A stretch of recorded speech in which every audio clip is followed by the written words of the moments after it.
안녕하세요, 여러분. 오늘은 한국의 빨리빨리 문화가 독일을 완전히 뒤집어 놓은 정말 믿기 힘든 이야기를 가져왔습니다. 제가 이 얘기를 처음 들었을 땐 설마, 진짜야? 독일 같은 선진국에서 한국 시스템 때문에 난리가 났다고? 하고 의심부터 했어요. 그런데 하나하나 찾아보니까 이건 그냥 소문이 아니라 실제로 독일 언론에서까지 대서특필된 사건이더라고요. 특히 저는 안경 하나 맞추는데 2주 걸린다는 말에 충격을 받았습니다. 한국에선 당일 맞춤도 흔한데 이런 속도 차이가 독일 사람들에게 얼마나 신선한 충격이었을지 상상이 되시나요? 오늘 그 생생한 이야기를 여러분께 들려 드리겠습니다. 독일에서 안경 하나 맞추려면 2주가 걸린다고요? 거기다 가격은 40만 원 이상. 한국 사람들에게 이런 얘기를 하면 다들 말문이 막힌다. 누구나 당연히 생각한다. 안경이 그렇게 오래 걸릴 리가? 한국에서는 동네 안경점만 가도 1시간, 빠르면 20분 안에 맞춤 안경이 뚝딱 나온다. 렌즈 교체, 시력 측정, 피팅까지 척척 진행되고 가격도 합리적이다. 하지만 독일은 달랐다. 독일에서 안경은 단순한 생활용품이 아니다. 일종의 주문 제작 명품 같은 존재다. 안과 진료를 예약하고 검사를 받고 렌즈를 주문하고 디자인을 고르고 이 모든 과정이 최소 2주, 가격도 300에서 400유로는 기본. 한국에서 온 한 가족은 이 차이에 충격을 받았다. 아버지 박재민 씨는 2004년부터 한국에서 렌즈를 제작해온 안경 전문가였다. 렌즈 소재부터 광학 설계까지 꿰뚫고 있었고 하루에 수십 명의 고객을 맞으며 안경을 빠르고 정교하게 제작하는 기술을 쌓아왔다. 그는 늘 생각했다. 한국처럼 효율적인 시스템을 해외에 들고 가면 어떨까? 하지만 현실은 녹록지 않았다. 딸 박소윤 씨는 5살 때부터 아버지의 안경점을 놀이터 삼아 자랐다. 아버지가 렌즈를 깎고 프레임을 다듬는 모습을 보며 디자인과 미학에 관심을 가지게 된 소윤 씨는 대학에서 산업 디자인을 전공했다. 졸업 후 몇 년간 유명 아이웨어 브랜드에서 디자이너로 일하며 트렌디한 감각을 키워나갔다. 그러던 어느 날 독일 출장을 다녀온 소윤 씨가 집에 와서 말했다. 아빠, 독일은 안경 맞추는데 2주가 걸린대요. 가격도 50만 원 넘고. 박재민 씨는 눈을 동그랗게 떴다. 말도 안 돼. 요즘 시대에? 한국처럼 빠르고 저렴하면 분명히 시장성이 있겠는데? 딸과 아버지는 그 자리에서 밤을 새워 이야기했다. 한국 시스템을 독일에 옮긴다면? 빠르고 정확한 렌즈 제작, 합리적인 가격, 세련된 디자인까지. 이건 단순한 상상이 아니라 두 사람에게는 운명 같은 기회로 다가왔다. 물론 두 사람은 알았다. 독일은 퀄리티를 중요시하는 나라다. 아무리 빨라도 품질이 나쁘면 먹히지 않는다. 하지만 박재민 씨는 자신이 있었다. 20년 가까이 다져온 기술력, 그리고 딸의 감각이 있다면 누구도 흉내낼 수 없는 시너지가 나올 거라 믿었다. 그렇게 두 사람은 2013년부터 준비에 들어갔다. 한국에서 렌즈 가공 장비를 컨테이너로 주문하고 독일 법규에 맞춘 의료 등록을 하나하나 밟았다. 아버지는 기술 총책, 딸은 매장 디자인과 마케팅 총책. 그들은 1년만 준비하자 했지만 실제로는 1년 반이 걸렸다. 그리고 2015년 독일 베를린에 첫 번째 매장이 문을 열었다. 이 매장은 겉모습부터 심상치 않았다. 독일 현지의 무거운 느낌과 달리 한국 특유의 깔끔하고 트렌디한 인테리어가 돋보였다. 카운터 뒤에는 렌즈 가공 기계가 빛나고 있었고 매장 한쪽에는 즉석에서 안경이 완성되는 과정을 볼 수 있는 쇼룸 공간까지 마련했다. 첫날 아침 아버지와 딸은 긴장한 얼굴로 매장 문을 열었다. 독일인 첫 손님은 중년 남성이었다. 안경이 부러졌는데 새로 맞추려면 2주 걸린다 해서 여기 왔습니다. 아버지는 자신 있게 웃었다. 1시간만 기다려 주세요. 남성은 어리둥절한 표정이었다. 그가 앉아 커피 한 잔을 마시는 동안 아버지는 눈 깜짝할 사이에 시력 측정을 하고 렌즈를 깎고 프레임을 맞추고 피팅까지 마쳤다. 정확히 42분 만에 새 안경을 건네주자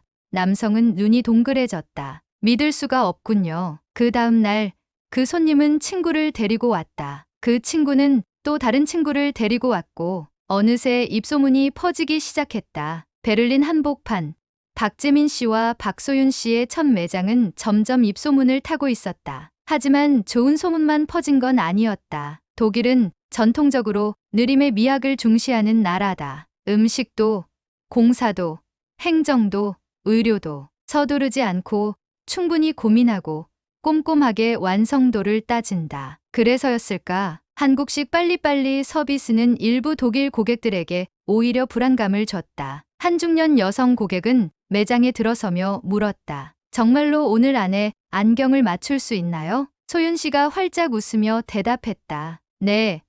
1시간 정도면 가능합니다. 그 말에 여성은 순간 얼굴을 찌푸렸다. 너무 빠른 거 아니에요?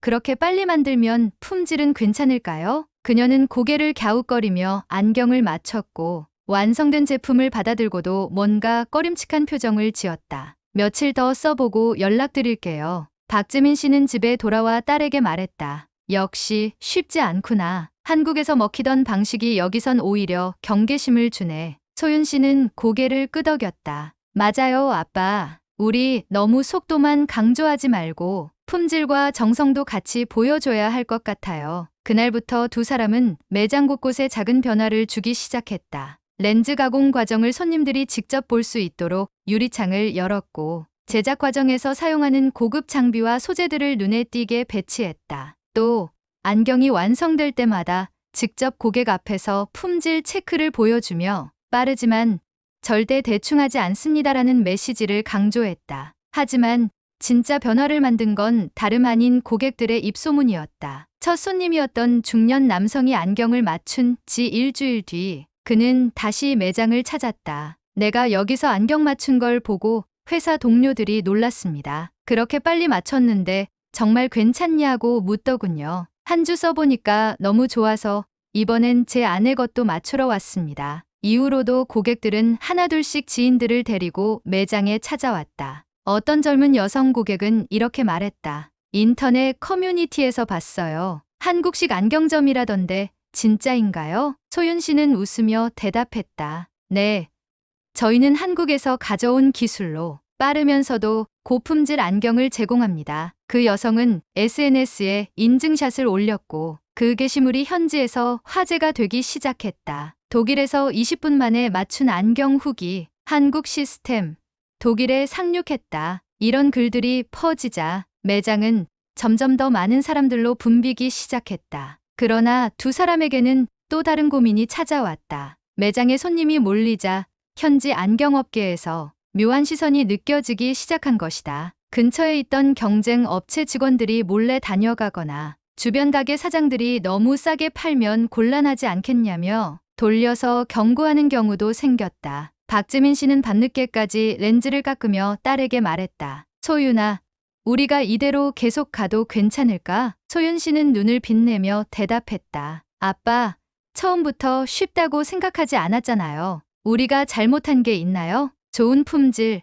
빠른 서비스, 합리적인 가격. 이게 한국의 경쟁력이잖아요. 우린 우리가 할 수 있는 걸 보여주자고요. 그 말에 박재민 씨는 조용히 고개를 끄덕였다. 그러던 어느 날 매장 앞으로 큰 봉투 하나가 배달됐다. 독일 대표 언론사 FAG에서 보내온 취재 요청서였다. 제목은 20분 안에 새 안경, 한국의 마법. 기자는 왜 이 매장이 독일에서 폭발적인 인기를 끌고 있는지 취재하겠다며 방문 일정을 잡아왔다. 박재민 씨와 박소윤 씨는 매장을 깨끗이 정리하고 손님들이 몰려드는 풍경과 렌즈 제작 과정을 보여줬다. FAG 기자는 직접 안경을 맞춰보며 감탄했다. 이런 서비스는 독일에서 처음입니다. 하지만 놀라운 건 속도가 아니라 속도와 품질이 동시에 가능하다는 점이네요. 기사에는 이렇게 쓰여 있었다. 이 작은 한국 매장은 독일 안경 시장의 판을 흔들고 있다. 속도와 정밀함,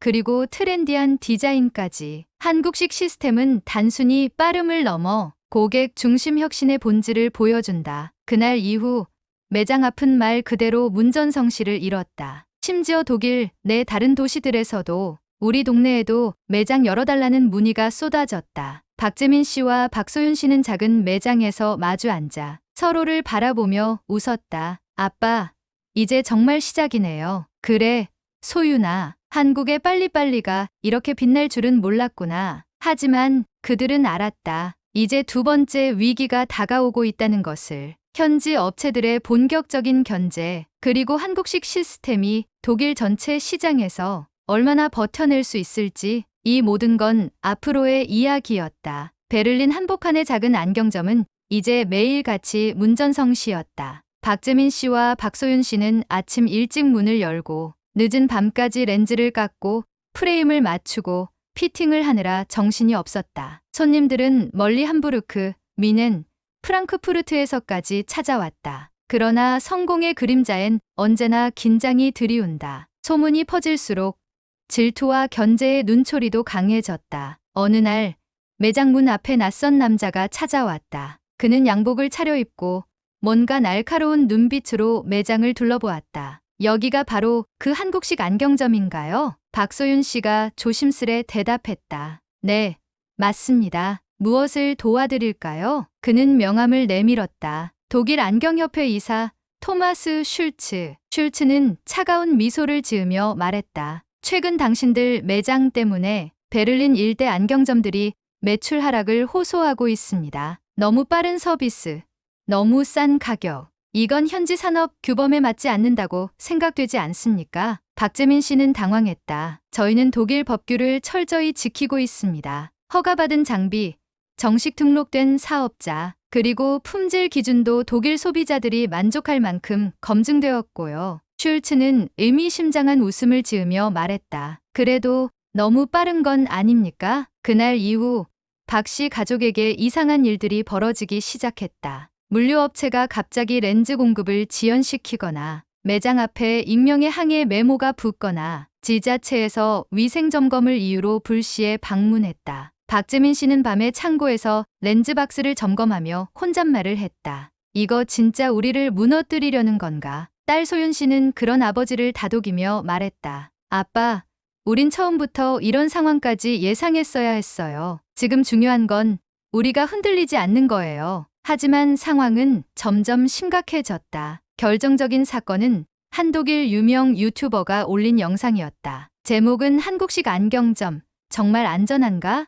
영상에는 매장의 빠른 제작 과정이 나오면서 이런 속도로 만든 안경이 장기적으로 눈 건강에 문제를 일으킬 수 있다는 의혹을 제기했다. 이 영상은 일주일 만에 조회수 50만 회를 넘겼고 댓글에는 불안해하는 소비자들의 반응이 쏟아졌다. 나도 여기서 맞췄는데 괜찮을까? 역시 독일에선 느려도 정통 방식이 맞아. 매장 방문객 수는 점점 줄어들었다. 하루에 서너 명, 많아야 10명. 언젠가부터 붐비던 매장은 썰렁해졌다. 박재민 씨는 깊은 한숨을 내쉬며 말했다. 이제 다 끝난 걸까? 그러나 그때 소윤 씨가 노트북을 들고 다급히 뛰어왔다. 아빠, 잠깐만요.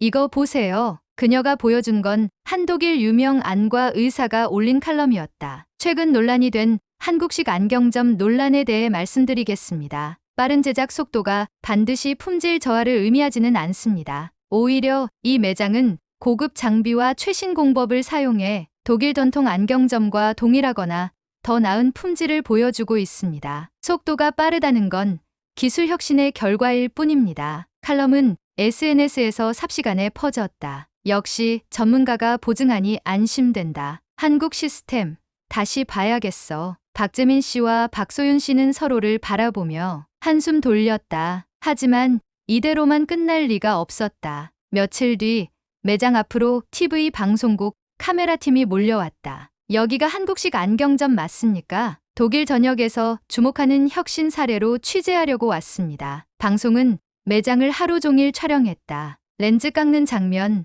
시력 측정 장면, 고객 피팅 장면, 그리고 고객 인터뷰까지. 방송이 나간 날 밤 매장 SNS 계정에는 팔로워가 하루 만에 1만 명 넘게 폭발적으로 늘었다. 메일과 전화 문의도 폭주했다. 우리 동네에도 분점 열 계획 없나요? 해외 주문은 가능한가요? 하지만 진짜 반전은 그날 밤이었다. 매장 문이 닫힌 뒤 한 독일 중년 남성이 찾아왔다. 그는 독일 안경협회 이사 토마스 슐츠였다. 박재민 씨는 긴장하며 그를 맞았다. 그런데 슐츠는 예상과 달리 부드럽게 말했다. 솔직히 말하죠. 처음엔 당신들이 독일 시장을 망칠까봐 경계했습니다. 하지만 당신들 덕분에 현재 안경업계도 서비스 혁신과 기술 발전의 필요성을 절실히 느끼게 됐습니다. 이제는 싸우기보다 배워야겠다는 생각이 드는군요. 박재민 씨는 잠시 말을 잃었다. 곁에서 듣던 소윤 씨가 살짝 미소 지었다. 저희도 독일에서 많은 걸 배웠습니다. 이제 함께 더 좋은 시장을 만들어가면 좋겠네요. 슐츠는 손을 내밀었다. 박재민 씨는 잠시 머뭇거리다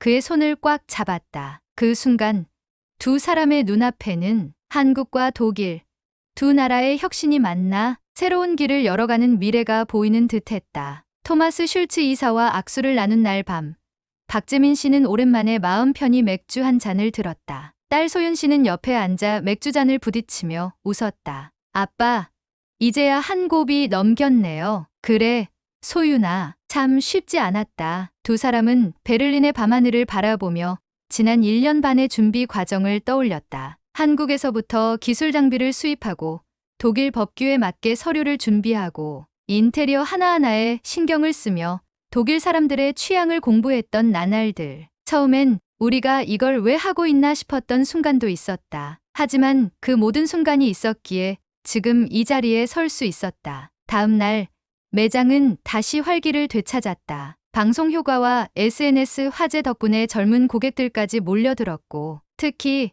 디자인 안경 코너는 소윤 씨가 직접 디자인한 제품들로 큰 인기를 끌었다. 한 독일 여성 고객은 안경을 맞추며 말했다. 여기선 빠르기만 한 게 아니에요. 디자인도 세련되고 서비스도 따뜻해요. 한국 시스템이라길래 차갑게 기계적일 줄 알았는데 사람 냄새가 나요. 이 말에 소윤 씨는 잠시 눈시울이 붉어졌다. 그녀는 디자인 공부를 할 때 항상 아버지와 부딪히곤 했다. 아빠, 전 그냥 렌즈 깎는 공장에서 끝나고 싶지 않아요. 사람들이 와, 예쁘다 하고 감탄할 수 있는 걸 만들고 싶어요. 그때마다 아버지는 현실적인 고민을 내세웠다. 소윤아, 기술이 없으면 디자인도 팔리지 않는다. 우선 기본부터 탄탄히 하자. 하지만 지금 두 사람은 그 기술과 디자인이 하나로 어우러져 독일 시장에서 새로운 바람을 일으키고 있다는 걸 느끼고 있었다. 몇 주 뒤 박재민 씨는 독일의 유명 안경 박람회에 초청받았다. 연단에 올라선 그는 약간 떨리는 목소리로 말했다. 저는 한국에서 렌즈를 20년 넘게 깎아온 사람입니다. 빠른 서비스, 정밀한 가공, 고객 중심. 한국에서 배운 이 세 가지를 가지고 독일에 왔습니다. 처음엔 빠르다는 이유로 품질을 의심받았고 가격이 싸다는 이유로 견제를 받았습니다. 하지만 결국 고객들은 진심을 알아봐 주었습니다. 기술은 속도가 아니라 사람을 위한 혁신이어야 합니다. 연설이 끝난 뒤 많은 독일 업계 관계자들이 그에게 다가와 악수를 청했다. 어떤 이는 우리도 매장 혁신을 고민하고 있다고 말했고 어떤 이는 한국 시스템을 배우고 싶다고 했다. 소윤 씨는 그 모습을 바라보며 속으로 다짐했다. 이제 아빠만의 브랜드가 아니라 우리 가족의 브랜드로 키워야겠다. 그날 밤 가족은 매장에서 조촐한 축하 파티를 열었다. 처음으로 가게 문을 닫고 직원들까지 불러 작은 케이크를 자르고 모두 함께 맥주를 나누며 웃고 떠들었다. 직원 중 한 명이 말했다. 사장님, 이제 베를린 말고도 프랑크푸르트, 미넨, 함부르크에도 매장 내주세요. 소윤 씨가 활짝 웃으며 대답했다. 좋아요. 하지만 그 전에 우리도 조금 쉬어야겠죠? 아버지 박재민 씨는 그 말을 듣고 크게 웃으며 말했다. 그래, 소윤아, 빨리빨리도 좋지만 가끔은 천천히 걸어야 멀리 갈 수 있어. 그리고 그는 속으로 생각했다. 한국의 빨리빨리는 단순한 속도가 아니다. 고객을 위해, 더 나은 걸 위해 쉼없이 고민하는 정신이다. 그 정신만 잊지 않는다면 어디서든 우리는 살아남을 수 있다. 몇 달 뒤 FAG는 후속 기사를 실었다. 제목은 한국식 혁신, 독일 안경 시장을 바꾸다. 기사엔 이렇게 적혀 있었다. 박재민 씨와 박소윤 씨의 작은 매장은 이제 독일 젊은 세대에게 빠름과 정밀함, 세련됨을 모두 갖춘 새로운 선택지로 자리 잡았다. 이들의 성공은 단순한 해외 진출 스토리가 아니라 두 문화가 만나 만들어낸 혁신의 이야기다. 마지막 문장을 읽던 박재민 씨는 조용히 눈을 감았다. 가슴 깊은 곳에서 뭔가 벅차오르는 감정이 올라왔다. 한국에서 시작된 작은 꿈이 이제 독일이라는 큰 무대에서 빛나고 있다는 사실이 믿기지 않았다. 소윤 씨는 옆에서 말했다. 아빠, 우리 다음엔 어디로 가볼까요? 유럽 전체로?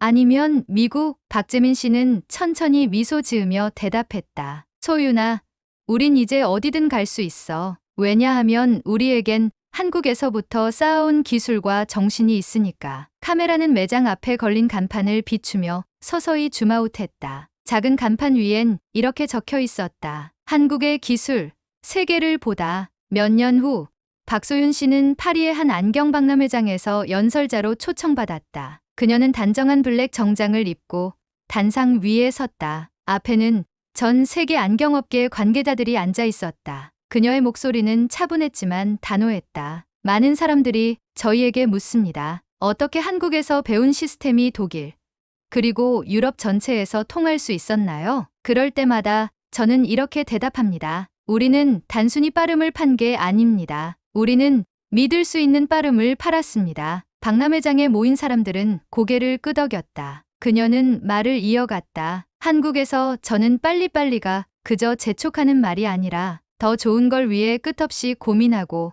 문제를 더 빨리 해결하려는 창의적 정신이라는 걸 배웠습니다. 그 정신을 아버지에게 배웠고 지금은 저희 브랜드 전 직원이 공유하고 있습니다. 연설이 끝나자 박수갈채가 쏟아졌다. 그녀는 미소 지으며 단상을 내려왔다. 뒤에서 기다리던 박재민 씨가 딸을 맞이했다. 잘했어, 소윤아. 이젠 내가 정말 대표야. 소윤 씨는 웃으며 아버지를 껴안았다. 아빠가 없었으면 여기까지 못 왔죠. 두 사람은 박람회장을 나서며 잠시 파리의 거리를 걸었다. 노을빛이 물든 에펠탑이 보였다. 박재민 씨는 조용히 말했다. 내가 처음 한국에서 렌즈를 깎을 땐 내가 파리에 와서 이런 걸 보게 될 줄 몰랐어. 소윤 씨는 아버지의 손을 꼭 잡았다. 아빠, 이제 우린 어디든 갈 수 있어요. 우린 한국에서부터 쌓아온 걸 가지고 있잖아요. 멀리서 에펠탑의 불빛이 반짝였다. 두 사람은 한참 동안 그 불빛을 바라보며 더 넓은 세상으로 나아갈 꿈을 그렸다. 작은 기술,